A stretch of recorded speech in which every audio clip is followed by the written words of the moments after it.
Friends, நம்ம வீட்டில் எனக்கு தக்காளி ஜாம் செய்ய போகிறோங்க. தேங்காய் எண்ணெய் விட்டுருக்குறாங்க, கடுகு போட்டிருக்கிறேன்.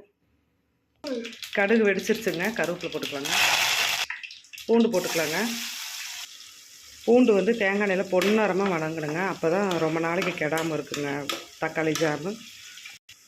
அரை டீஸ்பூன் மஞ்சள், அரை டீஸ்பூன் பெருங்காயப்பொடி, 1 டீஸ்பூன் மிளகாத்தூள் போடணுங்க.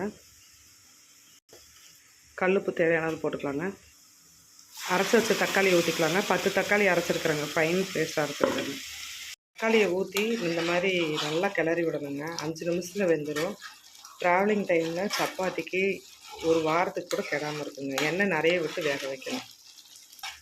சைடு செம்மையாக இருக்கும். செஞ்சு பார்த்துட்டு எப்படி இருக்குன்னு கமெண்ட் பண்ணுங்கள்.